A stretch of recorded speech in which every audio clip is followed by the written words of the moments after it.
இன்னொரு செய்தி ஒரு நம்ம இங்க குடும்பமாக உள்ளவர்கள் விளங்கக்கூடியது. ஸல்லல்லாஹு அலைஹி வஸல்லம் அவர்கள் தன்னுடைய மனைவிமார்களோடு எவ்வளவு அழகாக வாழ்ந்திருக்கிறார்கள் அப்படிங்கிற ஒரு செய்தியை நாம் என்ன செய்யலாம், இதில் விளங்குது. அதே போல மனைவிமார்களும் தன்னுடைய கணவர் ஸல்லல்லாஹு அலைஹி வஸல்லம் அவர்களுடன் எப்படி வாழ்ந்திருக்கிறாங்கன்னு பாருங்க. ஒரு பாத்திரத்தில் 2 பேரும் குளிச்சுக்கிறாங்க. அது சில ரிவாயத்துகளில் வருகிறது. இன்னும் சில நபி அவங்களுடைய மனைவிமார்கள் சொல்லாங்க, நாங்கள் கடமையான குளிப்பு 2 பேரும் ஒரு பாத்திரத்திலே குளிச்சோம் அப்படின்னு சொல்லி. கடமையான குளிப்பை நாங்கள் 2 பேரும் ஒரு பாத்திரத்திலே குளிச்சோம். சில நேரத்தில் ஸல்லல்லாஹு அலைஹி வஸல்லம் அவங்க தன்னுடைய மனைவிமாரோடு எவ்வளவு அன்பாக வாழ்ந்திருக்கிறாங்க பாருங்க. எனக்கு விடுங்க என்று ரசூலுல்லாஹ் சொல்ல, ஆயிஷா நாயகி சொல்லாங்க, எனக்கு நீங்க விடுங்க என்று சொல்லி ஒருவர் என்ன அந்த சந்தோஷத்தை வெளிப்படுத்தக்கூடிய சம்பவங்களை ரசூலுல்லாஹி ஸல்லல்லாஹு அலைஹி வஸல்லம் வாழ்க்கையில் பார்த்திருக்கிறோம். அதனால் கணவன் மனைவிமார்களாக வாழக்கூடியவர்கள் தங்களுக்குள் சில மனக்கசப்புகள் வரலாம், அதை உடனே மறந்து விட வேண்டும். அதையே வைத்துக் கொண்டு வாழக்கூடாது, அதையே திரும்ப நினைவுபடுத்திக் கொண்டு வாழக்கூடாது. என்ன செய்யணும், இந்த மாதிரி அந்நியோன்யமாக பழகக்கூடிய ஒரு வாழ்க்கையை நாம பழகிக் கொள்ளணும். அப்படி வாழக்கூடிய வாழ்க்கையில் தான் என்ன செய்யுது, சந்தோஷம் இருக்கிறது. கணவன் மனைவி என்று சொன்னால் என்ன செய்யணும், அப்படியான ஒரு சந்தோஷமான வாழ்க்கை. ஈட்டிக்கு பூட்டியாக எதிரும் புதிருமாக வாழக்கூடாது. அப்படி வாழ்ந்தால் அது வாழ்க்கையே கிடையாது, ரொம்ப ஒரு கஷ்டமான ஒரு வாழ்க்கையாக இருக்கும். ஆகவே விட்டுக் கொடுக்கக்கூடிய ஒரு மனப்பான்பும் தூர நோக்கோடு பார்க்கக்கூடிய ஒரு மனப்பான்பையும் நீங்க 2 பேரையும் ஏற்படுத்திக் கொள்ளணும். கணவன்மாரும் மனைவிமாரும் மனிதர்கள் தான், குறைகள் உள்ளவர்கள் தான். அந்த குறைகளை குறையாக பார்க்கக்கூடாது, ஒரு மனிதன் என்று பார்க்க வேண்டும். அந்த குறையை நீக்குவதற்கு முயற்சி செய்ய வேண்டும், தவிர அது குறையாக பார்க்கக்கூடாது. சில வீடுகளில் கணவன்மார் போனால் முதல்ல அந்த வீட்டில் உள்ள குறையத்தான் பார்க்கறது. அந்த தாய், அந்த மனைவி என்ன செஞ்சிருப்பாங்க, அந்த சகோதரி எவ்வளவு வேலை செஞ்சிருப்பாங்க அந்த வீட்டில். ஒரு தவறு விடுபட்டு தெரிஞ்சோ தெரியாமலோ, அல்லது அவர்களுக்கு சுகையினம், அல்லது அவங்க கொஞ்சம் லேட்டாகி செய்யலாம். கணவன் கொஞ்சம் லேட்டாக தானே வருவாங்க, ஆனா இவங்க முன்னால போயிருப்பாங்க. இப்படி சில கட்டங்கள் ஒரு அர்த்தம் பார்ப்பார், மற்ற எல்லாம் மறந்துடுவார். காலையிலிருந்து மாலை வரைக்கும் கஷ்டப்பட்டு உழைத்த அந்த மனைவி எவ்வளவு வெந்து போவாங்க. கணவன்மாராக இருக்கக்கூடிய நீங்கள் இதை என்ன செய்யணும், கொஞ்சம் கவனிக்க வேண்டும். மனைவிமாராக இருக்கக்கூடிய நீங்கள் கொஞ்சம் பொறுத்து கொள்ள பாருங்க. அவங்களுக்கு காலம் செல்ல அல்லாஹ் அவர்களுக்கு அந்த என்ன பொறுமையை, அந்த விளக்கத்தை கொடுப்பார். ஆகவே கணவன் என்பவரும் மனைவி என்பவரும் புரிந்துணர்வோடு விட்டு கொடுப்போடு தூர நோக்கோடு செய்யக்கூடிய ஒரு பிரயாணம் தான் இந்த திருமண பந்தம். இல்லைங்களா? எடுத்ததற்கெல்லாம் கோபப்படுவது, எடுத்ததற்கெல்லாம் சில முடிவுகளை எடுப்பதெல்லாம் அவர்களுடைய இந்த திருமண பந்தத்திலே அவர்கள் வெற்றி பெற முடியாது.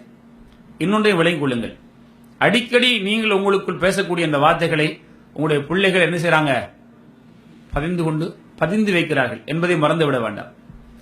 கணவனும் மனைவியும் தாயும் தந்தையும் அவர்களுக்குள் பேசிக்கொள்ளக்கூடிய, அவர்களுக்குள் உரையாடக்கூடிய, அவர்களுக்குள் நடந்து கொள்ளக்கூடிய விதங்களை எல்லாம் அந்த சிறுவயது பிள்ளைகள் அப்படியே என்ன செய்றாங்க, தங்களுடைய மெமரியிலே பதிய வைத்துக் கொள்கிறார்கள். பிற்காலத்தில் அவர்கள் இதை பின்பற்றக்கூடியவர்களாக ஆகிவிடுவார்கள். பிற்காலத்தில் இந்த தாயை தந்தையை வெறுக்கக்கூடிய பிள்ளைகளாக மாறிவிடுவார்கள். கவனித்துக் கொள்ளுங்கள். கவனித்தீங்களா? ஒருவர் சொன்னாரா, தன்னுடைய ஒரு பிள்ளை சொல்லக்கூடிய தவறான வார்த்தையை கொண்டு அந்த பிள்ளையை நீங்க என்ன செய்யாதீங்க, திட்ட வேண்டாம். அது என்ன செய்கிறது, தன்னுடைய பெற்றோரை பின்பற்றி செய்கிறது. அவ்வளவுதான். இது யாரு கற்றுக் கொடுத்தது அந்த பிள்ளைக்கு? இந்த வார்த்தை அந்த பிள்ளைக்கு யாரு கற்றுக் கொடுத்தது? ஆகவே பெற்றோர் நிச்சயமாக சந்தேகம் கிடையாது, குறைவுதான் வெளியிலிருந்து பார்க்கிறது. ஆகவே ரசூலுல்லாஹி ஸல்லல்லாஹு அலைஹி வஸல்லம் அவர்கள் எவ்வளவு அந்யோன்யமாக தன்னுடைய மனைவிமாரோடு வாழ்ந்திருக்கிறாங்கன்னு பாருங்க. அவங்களுடைய கடைசி கால வாழ்க்கையில ஸல்லல்லாஹு அலைஹி வஸல்லம் அந்த சில மனைவிமார்கள் அவங்களுடைய கடைசி கால வாழ்க்கையில ரசூலுல்லாஹ் அவங்களோட மனைவியா இருக்கணும், ஆனா உங்களோட விட்டு நான் போயிடக்கூடாது, என்னுடைய இரவை நீங்க இந்த மனைவிக்கு நான் விட்டுக் கொடுக்கிறேன் என்று சொல்லக்கூடிய சம்பவத்தெல்லாம் பார்க்கிறோம். சௌதா ரலியல்லாஹு அன்ஹா தன்னுடைய இரவு என்ன செய்றாங்க, யாரு கொடுக்குறாங்க, ஆயிஷா ரலியல்லாஹு அன்ஹா அவர்களுக்கு. யார் சொல்லா, நான் வயது போன ஒரு பெண்ணாக இருக்கிறேன், நீங்கள் வயது குறைந்த பெண்ணாக இருக்கக்கூடிய ஆயிஷா ரலியல்லாஹு அன்ஹா அவருடைய வீட்டுக்கு என்னிடத்தில் வரக்கூடிய அந்த இரவில் நீங்கள் சென்று வரலாம், அனுமதி தருகிறேன். ஆனா நான் உங்களுக்கு மனைவியா இருப்பேன், உங்களுக்கு நான் மனைவியா இருக்க விரும்புகிறேன். என் அருமை சகோதர சகோதரிகளே, இதை நீங்கள் கவனத்தில் கொண்டு யாரிடத்திலேயாவது திடீரென்று கோபப்பட்டு தன்னுடைய கணவனையோ மனைவியோ எடுத்து பேசக்கூடிய, எரிந்து பேசக்கூடியவர்களாக இருந்தால் கொஞ்சம் அளந்து பேசி குறைகளை நிவர்த்தி செய்ய பார்ப்போம். குறையை பிடிக்க பார்க்க கூடாது, குறை பிடிக்க போக கூடாது. எல்லாட்டையும் குறை இருக்குது, ஆணிடத்திலும் இருக்கிறது, பெண்ணிடத்திலும் இருக்கிறது. அல்லாஹ் சுப்ஹானஹு வ தஆலா சொல்லான், கணவன்மாரை பார்த்து, எதை நீங்கள் மனைவியிடத்தில் எதிர்பார்க்கிறீர்களோ அதே உரிமை மனைவி உங்களிடத்திலும் எதிர்பார்க்குகின்றாள். அதாவது அவர்களுக்கும் நீங்கள் செய்யக்கூடிய உரிமைகள் இருக்கின்றது என்று அல்லாஹ் சொல்கிறான். நீங்க விளங்கிங்களா வழங்கலையா? இது மட்டும் வழங்காதுன்னு நினைக்கிறேன். இல்லைங்க, விளக்கிட்டா வழங்கலையா? ஏதாவது குறைபாடு இருந்தா என்ன செய்யுங்க, விட்டு கொடுத்துருங்க. உடனே போன் பண்ணி, இன்னைக்கு ஒரு கிளாஸுக்கு போனேன், என்னை பத்தி தான் பயம் நடந்தது, உங்கள்கிட்ட நான் வந்து ப்ளீஸ் பண்ணி கேட்கிறேன், என்ன நான் தவறா நடந்ததை மன்னிச்சு கொள்ளுங்க, சரிங்களா? அடுத்த கிளாஸுக்கு வராம இருக்கிறாதீங்க, ஏன்னா நம்ம பத்தி அதே பேசுறாருன்னு சொல்லி. உங்களை பத்தி எனக்கு யாருக்கும் தெரியாது, இருக்கும் பண்ணிங்களா? இருக்கும் இன்ஷா அல்லாஹ். இதை பத்தி தனியாக ஒரு தலையங்கம் பேசணும் இன்ஷா அல்லாஹ். நம்முடைய கிளாஸ் அதல்ல, இந்த செய்தி வந்ததுனால திடீரென இந்த செய்தி உங்களுக்கு சொல்லலாம் நினைவு எனக்கு வந்தது. ஆகவே என் அருமை சகோதரர்களே, சகோதரிகளே, இன்ஷா அல்லாஹ் கணவன் என்றால் நீங்கள் உங்களோட மனைவியோட, நீங்க மனைவியாக உள்ளவங்க உங்களோட கணவன்மாரோட புரிந்துணர்வோடு வாழுங்க. இன்ஷா அல்லாஹ் வாழ்க்கை என்ன செய்யும் வாழ்க்கை ரொம்ப சந்தோஷம் அடையும். அல்லாஹ் சுப்ஹானஹு வ தஆலா அதை எப்படி சொல்லலாம் தெரியுமா? ومن آياته أن خلق لكم من أنفسكم أزواجا لتسكنوا إليها وجعل بينكم مودة ورحمة. அல்லாஹ் என்ன சொல்ல தெரியுமா? அல்லாஹ்வுடைய அத்தாட்சிகளில் ஒன்றும் உண்டு, உங்களில் இருந்தே உங்களுக்கு மனைவியர்களை அல்லாஹ் படைத்திருக்கிறான். யாரிலிருந்து சொல்லான்? ஆண்களை சொல்றான். உங்களில் இருந்தே உங்களுக்கு மனைவி அல்லாஹ் படைத்திருக்கிறார். அப்படின்னு என்ன அர்த்தம்ங்க? ஆதம் அலைஹிஸ்ஸலாம் அவர்களுக்கு மனைவி எங்க இருந்து வந்தாங்க? வேற யாரா பெற்றா கொடுத்தாங்க? நம்ம அவங்கள இருந்து உருவாக்கினான் அல்லாஹ் தஆலா. ஹவ்வா அலைஹிஸ்ஸலாம் அவர்கள் அவங்களுடைய விலாயிலும் பிறந்து. அப்ப அந்த அடிப்படை சொல்லலாம், உங்களில் இருந்து உங்களுக்கு மனைவி அல்லாஹ் ஏற்பாடு செய்திருக்கிறான். எதுக்கு? லிதஸ்குனு இலைஹா, அந்த பொன்னிடத்தில் நீ குடியிருப்பதற்காக, அமைதி பெறுவதற்காக. சக்கன் என்றால் குடியிருப்புன்னு சொல்லலாம், சுகூன் அமைதி என்று சொல்லலாம் இல்லையா? அமைதி சக்கன் என்று சொல்லுவோம் இல்லையா? சக்கன் குடியிருக்கு, அது சுகூன் அமைதி. அப்ப மனைவியிடத்தில் அமைதி பெறக்கூடிய கணவன் எந்த பெண்ணிடத்தில் அமைதி பெறுகிறானோ அப்படித்தான் அல்லாஹ் இருக்க வேண்டும் என்று பெண்ணை சொல்கிறான். குன்ன லிபாசுல்லக்கும் வாந்துல் லிபாசுல்லஹுன்ன, ஆண்கள் கணவனுக்கு மனைவி ஆடை, மனைவிக்கு கணவன் ஆடை.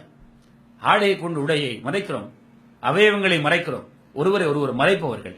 அவருடைய பிரச்சனையை இவர் மறைப்பார், இவருடைய பிரச்சனையை அவர் மறைப்பார், அவருடைய ஆசையை இவர் மறைப்பார், இவருடைய ஆசையை அவர் மறைப்பார். அப்படி ஒரு வாழ்க்கை வாழ்வோம் என்றால் அல்ஹம்துலில்லாஹ், இல்லை என்றால் மாற்றிக்கொள்ளுங்கள். வரும் பிரச்சனை அதை திருத்திக் கொள்ள வேண்டும். ஸல்லல்லாஹு அலைஹி சொல்லாங்க, மனைவியிடத்தில் சில குறைகளை காணலாம், உடனே திருத்த போயிடாது. நீண்ட காலமாக பழகி இருக்கக்கூடிய ஒரு இயல்பு தன்மை. உடனே நீ நிமித்த போனா உடைஞ்சு போயிடும். நாங்க உடைகிறது தான் தலாக்கு, வாழ்க்கை முடிஞ்சிடும். அப்படி யாரும் போயிடக்கூடாது, அந்த நிலைக்கு நம்ம யாரும் ஆகக்கூடாது. திருத்துக்குங்கிற சொல்லாங்க, திருத்துங்க, ஆனா கொஞ்சம் கொஞ்சமாக. அதே நேரத்தில் திருத்த போனோம்னா பிரச்சனை வரும். குறிப்பா நம்ம எல்லாம் வெளிநாட்டில் உள்ளவங்க ஊருக்கு போறதே 2 மாசம் 1 மாசம் 1.5 மாசத்துல எல்லாம் கணக்கப்பட்டு தான் தருவாங்க.